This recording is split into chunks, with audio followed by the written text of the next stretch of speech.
ओम नमो भगवते वासुदेवाय। एकादश स्कंद पंचदश अध्याय। परम श्रेय भक्ति जोग तार उपाय ध्यान जोग जेमंते करिबाकु होए वर्णन पंचदशाध्याय। कृष्ण चरण धरि करे उद्धव बोलईस धीरे। उद्धव उवाच भनाथ कमल लोचन शुनि मु तोहर वचन संशय करी हृदगते एबे मु पचारई तते। भक्ति लक्षण धर्म जेते तुम्भे कहिल सर्वमते जेते प्रकारे ताहा साधी भक्ति लक्षण नाना विधि। जगते विप्रेछन्ति जेते मुख लक्षण वेद मते नाना प्रकारे से कहन्ति एणु लागिला मते भ्रांति। मुख लक्षण धर्म एक किय बा अछई अनेक किय बा सकल प्रमाण संशय छेद नारायण ए सर्व तुम्भर गोचर भक्ति बिनु नाही सार। तुम्भे जे कह सर्वमते चित्ते मु धरिबी केमंते बोल जे सर्वधर्म तेज निश्चले मोर पादे भज। एहिटी सर्वमुख धर्म एणे खंडई भव भ्रम। तुम्भर वचनु अधिके विप्रे कहन्ति एके एके नाना प्रकारे से कहन्ति वेद पुराण भावे चिंती। एकांत भक्ति लक्षण सत्य बा सकल प्रमाण एणु संशय मोर चित्ते निश्चय कह नाथ मते। एमंत तोर वाक्य शुणी हसी कहन्ति चक्रपाणि। श्री भगवान वाच उद्धव एक मने शुण जे आदि परम कारण वेद वचन सृष्टि अन्ते प्रलय नासिला जगते। पुणी संसार आदि काले मुहि ब्रह्मांकु जोग बळे कहिली सर्ववेद बाणी से ब्रह्मा निज पुत्रे आणी। नामता स्वयंभुव मनु द्वितीय पद्मजोनि तनु ताहाकु सर्ववेद देला से पुणी धरि न पारिला। थिले जे सप्त ऋषि गणे ताहांकु देला जणे जणे भृगु अंगिरा आदि करी अभ्यासे वेद से विस्तारी। से पुणी पितृगणे मध्ये वेद प्रकाशिले आनंदे से पितृगण ताहा धरी अभ्यासे अभ्यासे विस्तारी। से पुणी गुह्यक चारणे आनंदे देले साधुपणे मनुष्य सिद्ध विद्याधर राक्षस गंधर्व किन्नर किंदेव यक्ष नाग कपि क्रमे एहांक मध्ये व्यापी। ए रूपे सर्वमुखे भणी मु ताहा दूरे थाई शुणी बेदु होइला नाना गति ता तत्व केहि न जानन्ति। स्वभावे त्रिगुण संयुक्त एणु प्रकृति भिन्न मत जाहाकु जेमंत दिशई से भावे वेद अभ्यासई। एणु प्रकृति भेद मते अर्थ न जानन्ति समस्ते केहु पाषाण्ड मते जानी कुतर्क खंडे के बखाणी।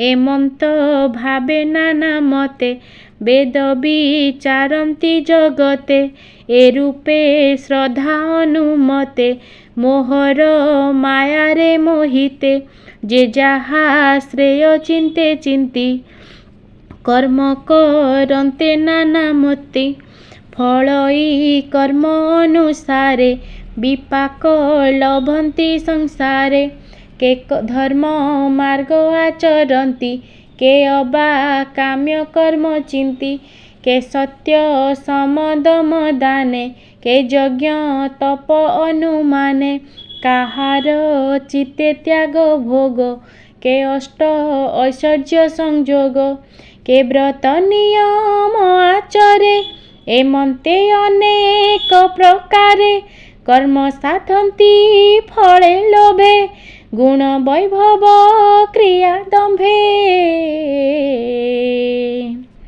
ଏମନ୍ତେ ଯେତେ ଫଳ ସାଧି, ସୁଖ ସମ୍ପଦ ନାନା ବିଧି, ଅନ୍ତେ ସକଳ ହନ୍ତି ନାଶ, କିଛି ହିଁ ନାହିଁ ସୁଖ ଲେଶ, କର୍ମ ସରିଲେ ଫଳ କ୍ଷୟେ, ଲବଧ କ୍ଲେଶ ମାତ୍ର ରହେ, ଏଣୁ ସଂସାର ଘୋର ବନେ, ବୃଜିନ ଅନଳ ଦହନେ, ପ୍ରାଣୀ ଏ ହନ୍ତି ଆତଜାତ, ନ ଜାଣି ବେଦର ବୃତ୍ତାନ୍ତ, ଏ ବୋଲ ବୁଝି ତୁ ନିରତେ, କେବଳ ଆଶ୍ରେ କର ମତେ, ମୁଁ ଆତ୍ମା ପ୍ରିୟ ସଖା ହୋଇ, ସକଳ କର୍ମ ଫଳ ଦେଇ, ମୁଁ ଗତିପତି ହିତ କର୍ତ୍ତା, ମୁଁ ହିଁ ସେ ସର୍ବ ଲୋକ ପିତା,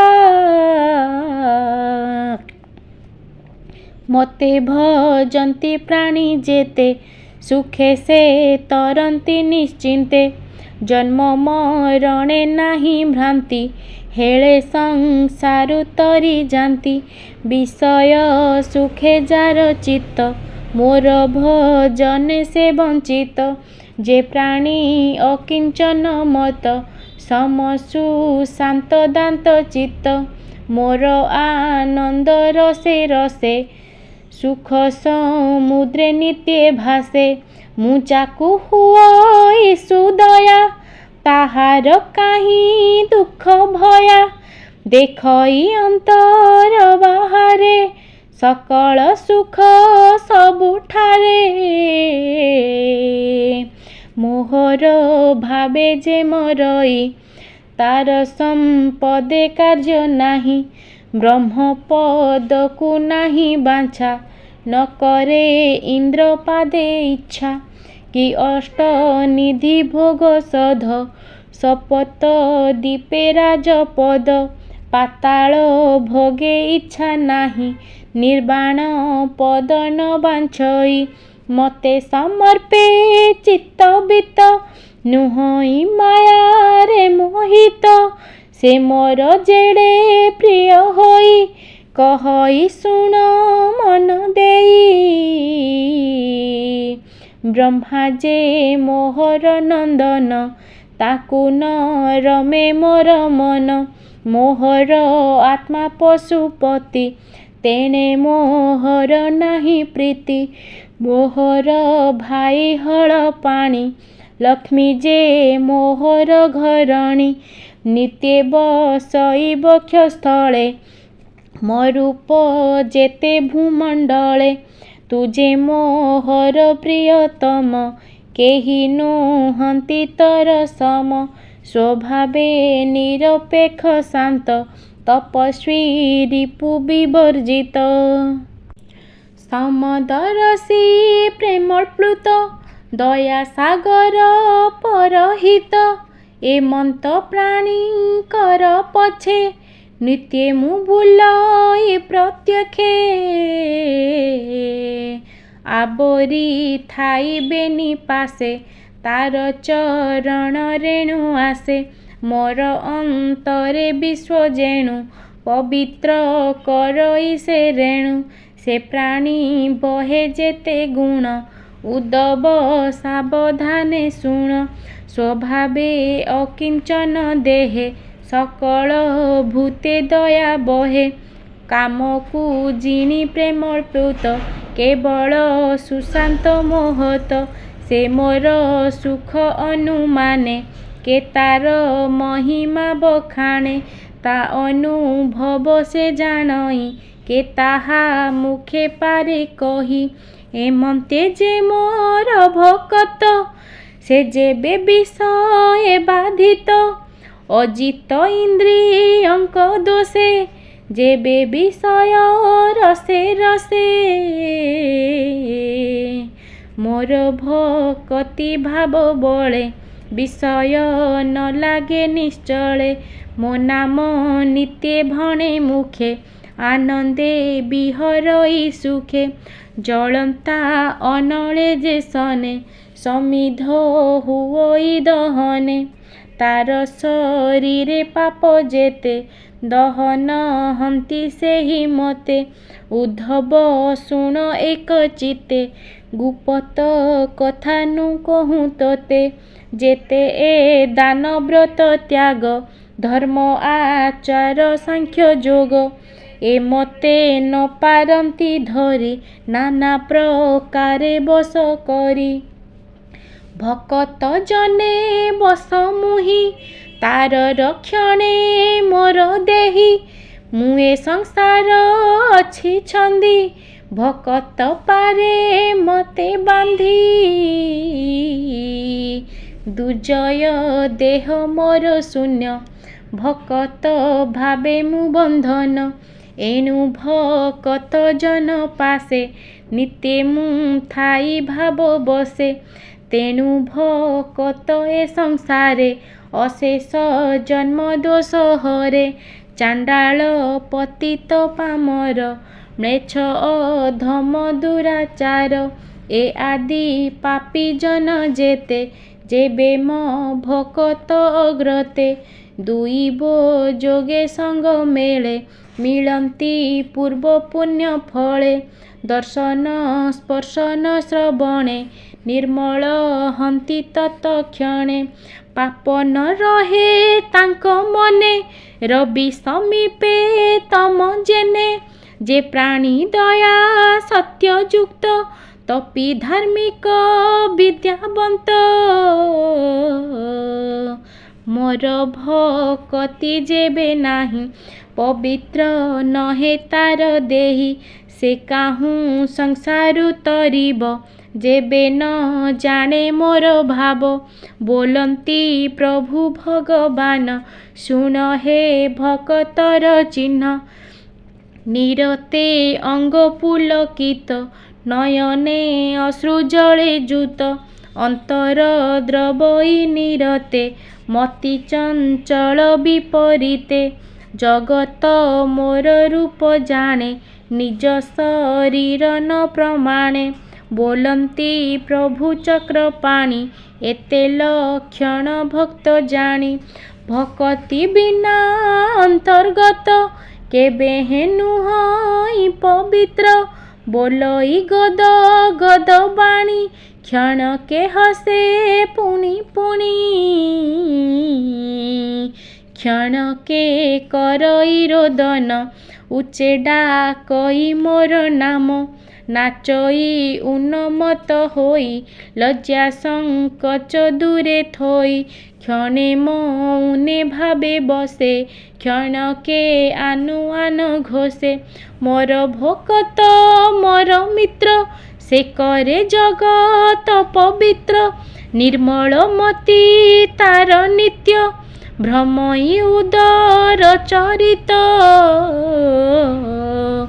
ଅନଳେ ଦେହନ୍ତେ ସୁବର୍ଣ୍ଣ ନିର୍ମଳ ହୁଅଇ ଯେ ସନ ଭକତ ଜନ ସେହି ମତେ ନିର୍ମଳ ହନ୍ତି ଏ ଜଗତେ ଏ ରୂପେ ଭକ୍ତି ଯୋଗ ବଳେ ଯେ ମତେ ଭଜଇ ନିଶ୍ଚଳେ ଅଶେଷ ବାସନା ତାହାର ମନରୁ ଛାଡ଼ି ଯାନ୍ତି ଦୂର ମୋର ମଙ୍ଗଳ କଥା ମାନ ଯେ କରେ ଶ୍ରବଣ କୀର୍ତ୍ତନ ଶ୍ରବଣେ ପଶି ମୋର କଥା ହରଇ ସର୍ବମନ ବ୍ୟଥା ନିତ୍ୟ ଯେ ଶୁଣେ ମନ ସୁଖେ ସେ ସୂକ୍ଷ୍ମ ପରମାର୍ଥ ଦେଖେ।